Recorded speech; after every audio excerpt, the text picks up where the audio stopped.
Hello guys, welcome to what I eat in a day healthy meal edition. So একটা বড় পিম্পলের সাথে ঘুম ভাঙার পরেও নিজেকে ক্যাটরিনা ক্যাফ ভেবে ক্যাথ মারছি আমি ক্যামেরার সামনে। তারপর আমি হাফ বোতল ডিটক্স ওয়াটার খেয়ে নিলাম, কারণ এটা এখন আমার ডেইলি রুটিন হয়ে গেছে।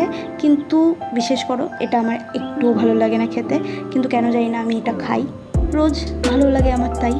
তো তারপর রোদটাকে ইগনোর করে আমি হাফ বয়েল ডিম হয়ে বাড়িতে ফিরি, আর সেই ডিমটা দিয়ে আমি বানাই স্যান্ডউইচ, যেটা আমার ব্রেকফাস্ট ছিল। তারপর মা লাঞ্চের টাইমে আমাকে দিয়েছিল লাস্সি করে, কারণ খুব গরম পড়ছিল, তাই আমি লাঞ্চটা করেছিলাম 3টের দিকে, যেটা একদম সিম্পল ছিল। আর লাঞ্চ করার পরে খুব ঘুম পাচ্ছিল, তো আমি একটা ভাত ঘুম দিই অনেকক্ষণ, আর তারপর উঠে চা বিস্কিট খাই, আর ডিরেক্ট আমি ডিনার করি, যেখানেও সিম্পল ছিল একদম হালকা পাতলা। আর তারপরে আমি খাই জিরে ভেজানো জল। আজকের মতো